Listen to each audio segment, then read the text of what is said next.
हो कंचन वाली काया ए सैलानी मैं तो पावना, हो मारी कंचन वाली काया ए सैलानी मैं तो पावना। एक दिन जावाला के पाछा नहीं आवाला, हो एक दिन जावाला के पाछा नहीं आवाला। हो मारी कंचन वाली काया ए सैलानी मैं तो पावना, एक दिन जावाला के पाछा नहीं आवाला। हो करनो है तो कर लो रे भलाई इन हाथां सू, हो करनो है तो कर लो रे भलाई इन हाथां सू। भैरव भज मन राम अमर होई जावाला, हो कंचन वाली काया ए सैलानी मैं तो पावना, एक दिन जावाला के पाछा नहीं आवाला, एक दिन जावाला के पाछा नहीं आवाला। हो गानो है तो गालो रे गुरुजी वाला गीतड़ा, हो गानो है तो गालो रे गुरुजी वाला गीतड़ा। भैरव भज मन राम अमर होई जावाला, भैरव भज मन राम अमर होई जावाला। हमारी कंचन वाली काया ए सैलानी मैं तो पावना, एक दिन जावाला के पाछा नहीं आवाला। संतों ने इतनी अच्छी मार्मिक बातें लिखी कि इस काया को कंचन, कंचन का अर्थ समझिए सोना, कि सोने जैसी हमें काया प्रदान की ईश्वर ने, और हम इसको लीपा पोती में इसको बोलते हैं कि संतों की भाषा में लीपा पोती के अंदर में इसको बन ठन के लगाने में हम अपना जीवन गुजार देते हैं, और कभी हमने इसके कल्याण के विषय में सोचा नहीं, अपने ही विषयों में उलझे पड़े हैं। और गुरु मिलने के बाद भी हमें ये आभास नहीं होता कि इस काया का कल्याण कैसे करना है। ये तो नश्वर है, जाने वाली है, व्याधियाँ आएगी, बीमारियाँ आएगी, और कोई नहीं बचा तो कोई बचने वाला भी नहीं है। तो इसको रहते रहते किस तरह हमें कल्याण करना है, कि हाथों से दान पुण्य करने हैं, लोगों के लिए कुछ करना है।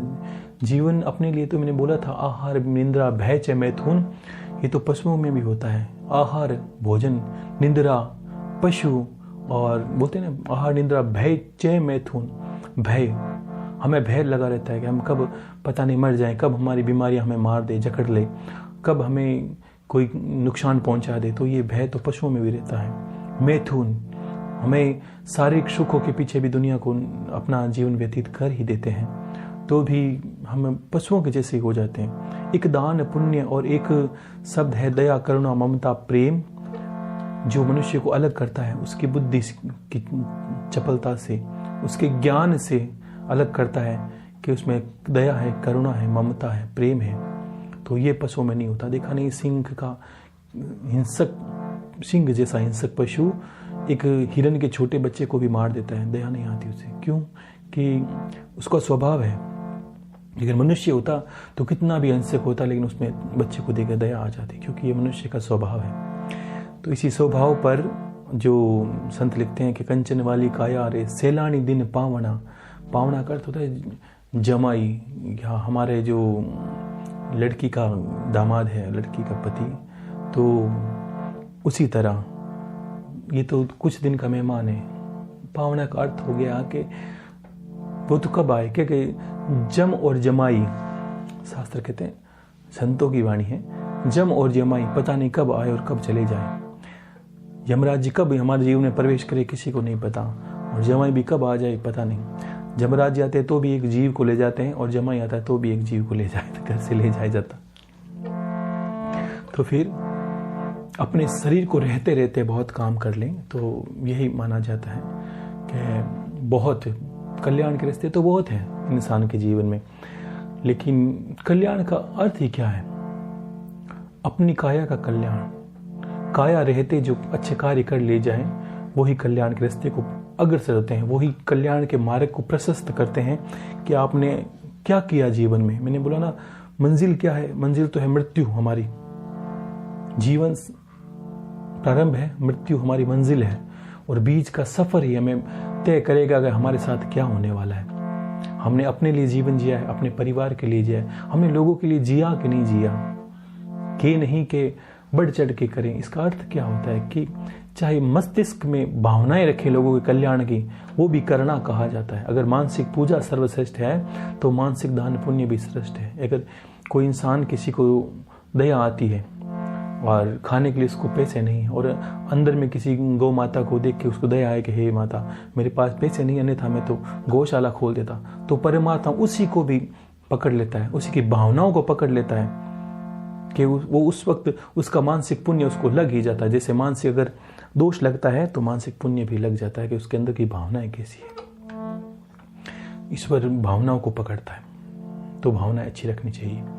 और एक शब्द था कि गुरुदेव बहुत करते हैं, बहुत कुछ करते हैं, मंत्र करते हैं, विद्या करते हैं, लेकिन जीवन में तब्दीली नहीं आती। उन लोगों के बारे में सुन लीजिए कि तब्दीली का अर्थ, पहले तो बोला गुरु के प्रति समर्पण का अर्थ भी मान लीजिए आप समझ गए होंगे, इतनी वाणियों में मैंने बोला है। अब उसके बाद भी क्या होता है, कभी कभी कर्मों का काट, मैंने बोला ना, अब हम ये नहीं निर्धारित कर सके कि हमने जो जीवन निकाला है, अभी मान लीजिए आप 30 वर्ष के हो, 40 वर्ष के हो, उसको कैसे निकाला है, उसका भी तो कोई दंड होगा। ये ऐसे होता है कि काफ़ी लोगों के प्रश्न होते हैं, नहीं ये तो मन में है उनके। समझ लीजिए कि कोई कहे कि गुरुदेव मैं 5 साल से 4 साल से भक्ति कर रहा हूँ और फिर भी मैं कष्ट सहन करते जा रहा हूँ, तो ये अच्छा विषय है, इसको सुनिए। कि इसका अर्थ ये होता है कि भक्ति तो 4 साल से कर रहे हो, और पीछे जो कर्म किए हैं उनका भी तो कुछ करना होता है।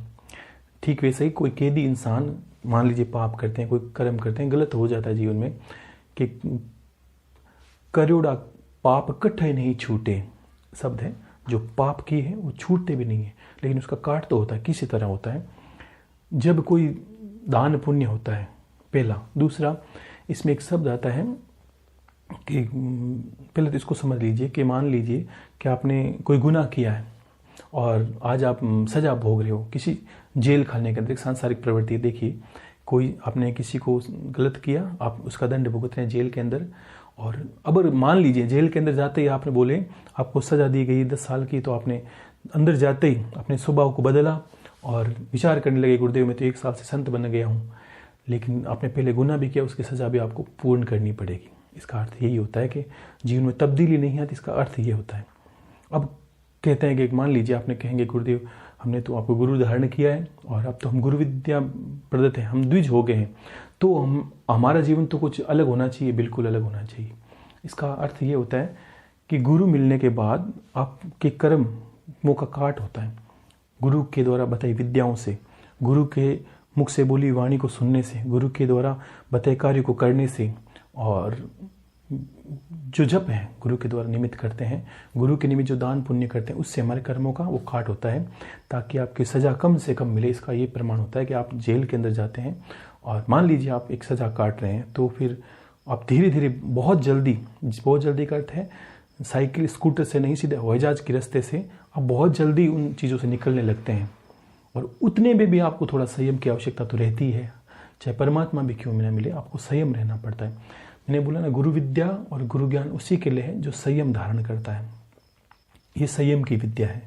तो फिर क्या होता है, अब उसमें भी मान लीजिए कि गुरु बताता है आपके क्या कार्य हो, ऐसे कार्य है जो काट के। आज एक थोड़ा विषय को मैं अलग से घुमाता हूँ कि एक शब्द आता है सनातन। मैंने बोला था जो सनातन, बहुत लोग है सनातन के पीछे भाग रहे हैं, सनातन सनातन। सत्य है कि हिंदू धर्म जो है सनातन धर्म है। हिंदूवाद में, हिंदू तो यार हिंदू राष्ट्र हो गया, और सनातन धर्म है हमारा। तो फिर क्या होता है? अब सनातन क्या है? सनातनी जो पौराणिक समय है उनमें ये कहा गया है जो यज्ञ आदि किया करें। यज्ञ का जीवन में बहुत बड़ा प्रमाण है। हम कितने करते हैं? तो मैंने धीरे से आपके जीवन में ये शांति से आपके जीवन में उतारने की कोशिश की कि आप कुल देवी के निमित्त, आप गुरु के निमित्त एक यज्ञ से शुरू करें। कोई विधि मान लीजिए आप नवरात्रों में करते हैं तो धीरे धीरे आप सनातन की ओर अग्रसर होते हो। ये सनातन का पहला नियम है। यज्ञ आदि जो करे उसी को सनातनी बोला है। आज कोई करता ही नहीं है तो फिर एक छाप लेके घूम रहे, मैं सनातनी हूँ मैं। नहीं, आप हो ही नहीं, ये आप गलत सोच रहे हो। सनातनी का अर्थ है यज्ञ आदि करें। यज्ञ आदि से क्या होता है कि देवताएं तुष्ट पुष्ट होते हैं, प्रकृति तुष्ट होती है, पुष्ट होती है, और उसके बदले में हमें देवताओं से या प्रकृति से जो आशीर्वाद मिलता है, जो विशेष मिलती है, जो भावनाएं, उससे हमारे जीवन के कार्य सुलभ होते हैं।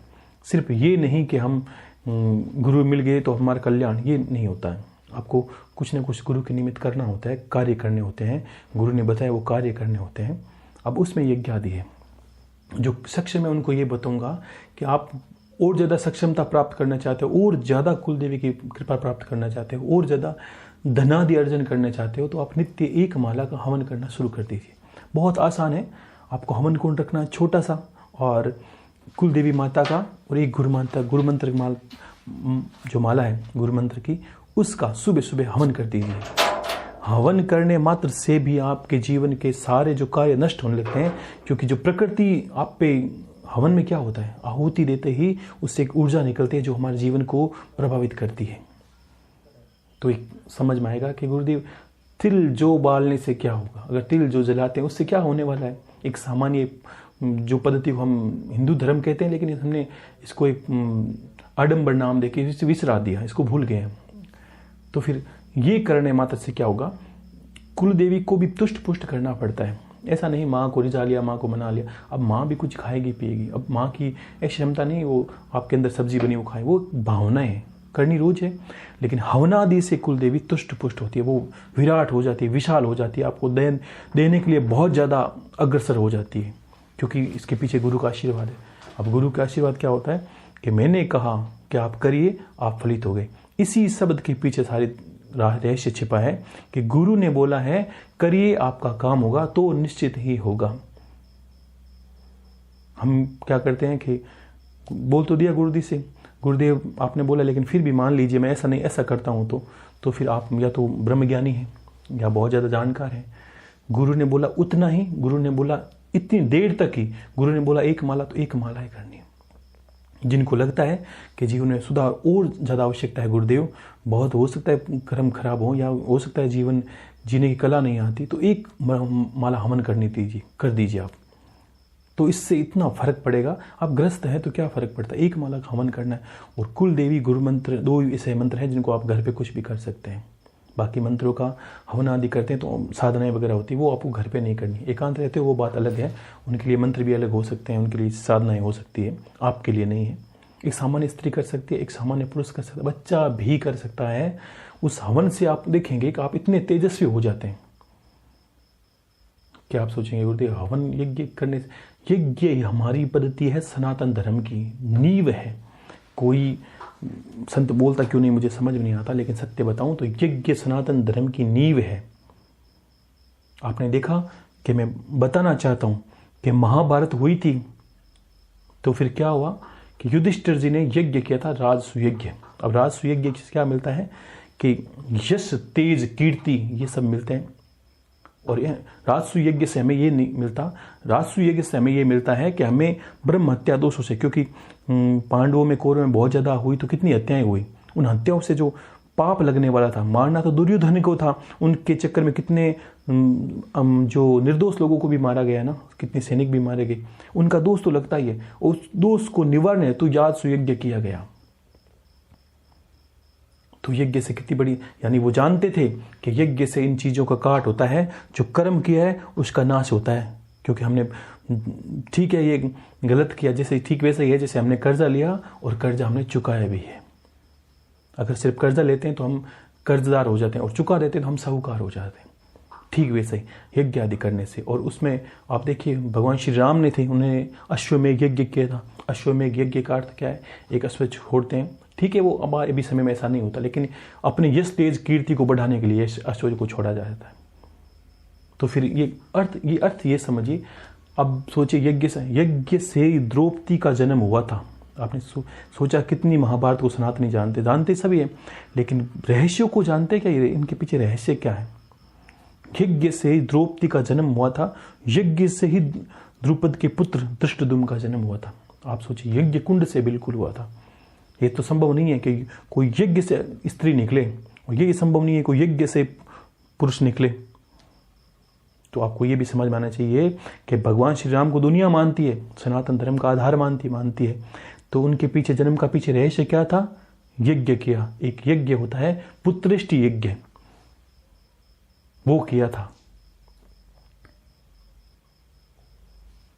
वो यज्ञ किया, उस यज्ञ के फल से उन्हें एक फल प्राप्त हुआ, जिसको चारों, उस यज्ञ का जो प्रसाद मान लीजिए, वो तीनों माताओं में बांटा गया, और उनके द्वारा 4 पुत्र हुए, भगवान श्री राम, लक्ष्मण और भरत और शत्रुघ्न।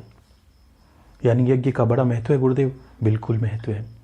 आधार देखिए, जिसको हम सनातन मानते हैं, उसका आधार क्या है? लड़ झगड़ तो रहे हैं, आपको पता है किस लिए लड़ रहे हैं कि नहीं गुरुदेव, हम तो एक भगवा झंडा लेके भाग रहे हैं, इससे क्या होने वाला है? बस इससे तो भगवान राम आने वाले, आए जीवन में कि नहीं आए गुरुदेव? तो आपको क्या चिंता है? भगवान राम की चिंता सबसे ज़्यादा किसको है? कि हनुमान जी महाराज को है। तो हनुमान जी तो अजर अमर है, आपसे पहले उनको चिंता है क्या करना है क्या नहीं करना। लेकिन उनको लगता है कि आप मिथ्यावादी कर रहे हो। पहले देखो, सनातनी कमज़ोर क्यों है? हो गए हैं। कारण क्या है? कि यज्ञादि नहीं करते, यज्ञ से तेज बढ़ता है हमारा, हम कुछ करने में सक्षम होते हैं, हमारी वाणी सिद्ध हो जाती है, हमारे जीवन के कार्यकलाप से। एक इंसान को सोचिए कि घर से निकले, उसको पैसे मिल जाएं, वो जहाँ जाए उसके कार्य हो जाए, वो जो बोले वो सत्य हो जाए, वो जो कार्य करे उसमें अग्रणी चले, तो उसी तो सक्षम बोला है, उसी को सक्षम बोला गया है। और उस सक्षम इंसान के सामने सब कोई छोटे लगने लगेंगे। यही आधार था सनातन धर्म का, भारतवर्ष का, जिसको जगत गुरु कहा गया है। एक सामान्य पुरुष जानता था यज्ञ की विधि को, कि गुरु थे। अब तो सब जगत गुरु हैं, गुरु को कौन जाने। गुरुदेव मंत्र किया, फर्क नहीं आया। गुरुदेव गुरु से प्रीत नहीं की। गुरुदेव बस हमने सोचा आप सिद्ध गुरु हैं, आपने ये मंत्र दिया है, वो मंत्र फलित होकर हम अपने जीवन के कार्य करेंगे। गुरु से मांगा क्या जाता है, ये भी इंसान को सीखना होता है एक समय तक, इतना जल्दी नहीं सीख सकते। ऐसा नहीं कि मैंने बहुत विस्तार में बता रहा हूँ इसका मतलब आप ब्रह्मज्ञानी बन जाओगे। बहुत कुछ सीखना बाकी है, बहुत कुछ भी मैं बोला नहीं हूँ, और कुछ भी आप सीखे नहीं हो, ये सोचिए। नो सीखे जैसे जीवन भर रहना है, वो इंसान सीखेगा। क्यों? कभी कभी क्या होता है कि थोड़ा बहुत सीखने से लोग प्रश्न भी अलग टाइप के करते हैं, कि जैसे वो बहुत कुछ जानने लगे हैं, गुरु के रहस्य को जानने लगे हैं, गुरु शब्द को भी नहीं जानने लगे हैं, मतलब जानने लगे हैं, तो क्या करते हैं वो ऐसे ऐसे प्रश्न करते हैं कि उनको समझ में नहीं आता। कि जैसे गुरु से प्रश्न करते हैं, ठीक है करिए, लेकिन कभी कभी ज्ञान के विषय में कोई तर्क वितर्क नहीं करना। इसका कारण क्या है? इसका कारण ये होता है कि जैसे ही तर्क करते हैं हम गुरु तत्व को दबा देते हैं हमारे शरीर के, ये तत्व अंदर ही उजागर होता है। ठीक वैसा ही जो अगर अपना घड़ा है वो उल्टा कर दे, तो उसके अंदर गुरु चाहे कितना ही डालने की कोशिश करे, वो डल नहीं सकता। अगर मैं मिट्टी से घड़ा भर दूं और उसमें कुछ डालना चाहूँ, पूरा भर दूं, तो आप बोलोगे नहीं डलेगा। लेकिन गुरु को पता है उसमें पानी डाल दिया जाए तो पानी पूरा खींच लेगी, लेकिन पानी डल गया। यानी आप नो सीखे बन के रहिए, सीखते रहेंगे। जब भी आप कुछ सीखे हुए जैसा महसूस करेंगे, तब आप, मैं खुद सीख रहा हूँ, मैंने खुद ज्ञान पूर्ण नहीं किया। मैंने कहा ना, इस सागर, ज्ञान रूपी संसार सागर में मैं कण की भांति हूँ, जो पता नहीं कब रेत में अंदर उड़ जाए, कब। ये तो ठीक है, गुरुदेव की महिमा है, गुरुदेव का अनंत आशीर्वाद है कि बोली फलित हो जाती है। गुरुदेव का आशीर्वाद की वजह से कुछ कार्य होने लगते हैं। उनके आशीर्वाद से ही मैं बोलता हूँ। मेरे अंदर जो वाणी है, तो तेज ओजस, जो वाणी का ओज निकलता है, वो गुरुदेव का प्रभाव है। और जो आपके हृदय में जाकर एक हृदय का दरवाजा खटखटाता है, वही गुरुदेव की आवाज़ है, वही गुरुदेव का रास्ता है। हृदय में गुरु को स्थान देना है आपको। हृदय से आपकी भावनाओं का विस्तार होगा और धीरे धीरे आप हर चीज़ में पारंगत होते जाएंगे। यज्ञ को जीवन में इतना बड़ा बलिष्ठ बोला गया, हर चीज़ में तुष्ट पुष्ट करने के इंद्र को यज्ञ देखना। आपने लोग पुराने समय में अगर बारिश वक्त नहीं होती या लोगों को खेती बाड़ी के अंदर नहीं होता, तो भी इंद्र देवता के यज्ञ की बड़ी महत्ता है। इसलिए मैंने बोला था कि जब तो होता है आह्वान, यानी किसी देवता को बुलाना, यज्ञ होता है उसकी तुष्टि पुष्टि। और कोई इंसान घर पे आएगा, मैं आपके घर पे आता हूँ और ऐसे ही चला जाऊँ, आपने बुलाया गुरुदेव आइए गुरुदेव, मैं चला गया आपके घर पर और मैं ऐसे ही चला आया वापस, तो एक तो मेरा अपमान होगा और आपको भी लांछन लगे, क्योंकि आए गुरुदेव और ऐसे ही चले गए, मैं कुछ नहीं कर पाया। तो क्या होता है कि गुरु आता है, गुरु खाना खाता है, गुरु को प्रेम पूर्वक उठाया जाता है, खाना खिलाया जाता है, तो खाने के बदले मिलता क्या है? क्या आशीर्वाद मिलता है? सीधी सी बात है। तो ठीक वैसे देवताओं को जो भोजन है ऊर्जा में, वो है यज्ञ। और ऐसे ही 5 भूत अगर तुष्ट पुष्ट होते हैं सामान्य यज्ञ करने से, मान लीजिए आपने किसी भी मंत्र का नहीं किया, तो आपने ओम बोल के भी मान ले कोई इंसान कर दे, तो भी प्रकृति तुष्ट पुष्ट हो जाए, उससे भी आपके जीवन में कार्य होने लगते हैं। और कर्मों का काट, कोई चीज़ जल जाए, मैंने कहा ना, ऐसी कोई वस्तु, ऐसी कोई धातु, ऐसी कोई क्रिया, ऐसी कोई विद्या नहीं है जो अग्नि में जल के भस्म ना हो जाए। तो इसमें हमारे कर्मों का नाश भी होता है। अगर हम कर्म का संकल्प लेके कहते हैं कि हे गुरुदेव मैं गुरु मंत्र कर रहा हूँ, मेरे सारे दुष्ट कर्मों का नाश हो जाए, तो उससे गुरु की कृपा से नाश होने लगता है। क्योंकि आप गुरु के मंत्र से साथ जो कर भावनाएं संकल्प में क्या लेते हैं, क्या चीज़ जोड़ के हम जीवन में बोलते हैं और किस संकल्प के आधार पर काम करना चाहते हैं। संकल्प जरूरी है। संकल्प का अर्थ ये होता है, जैसे अगर सोच लीजिए प्राथमिक कक्षा में कोई बच्चा पढ़ता है, तो हम लोग छुट्टी लेते थे स्कूल से, तो भी लिखना पड़ता था कि इस हेतु के गुरुदेव मेरी आज मैं ननिहाल जाने वाला हूँ, तो इस कारण हेतु मैं छुट्टी ले रहा हूँ। तो कारण समझिए, अब छुट्टी क्यों लेना चाहता हूँ कि इस कारण से। तो आपको क्या होता है, संकल्प में यही होता है कि मैं इस कार्य के लिए ये कर रहा हूँ, तो आपको करना होता है। आपको लगता है कि जीवन में परेशानियाँ हैं, तो उस परेशानी का संकल्प लेके आप कुल देवी से कर सकते हैं कि माता आपको बहुत जल्दी देने के लिए तत्पर हो जाए, बिल्कुल हो जाती है। और सामान्य इंसान, अगर मेरा निजी अनुभव है, एक सामान्य इंसान नित्य अगर हवन करता जाए तो 1 वर्ष 2 वर्ष के अंदर उससे कोई नज़र मिला के बात नहीं कर सकता। सत्य बात है। चाहे गुरु मंत्र की करें, चाहे कुल देवी की करें, दोनों में कुल देवी के करने से तो उसके सारे कार्य होने लगते हैं। और गुरु मंत्र से क्या होता है, ज्ञान का तेज बढ़ता है। कोई इसके सामने चाहे कितना भी ज्ञानी हो, उसके सामने तर्क वितर्क में वो नहीं जीत सकता। चाहे उसने बड़े बड़े शास्त्र पढ़े, वो नहीं जीत सकता।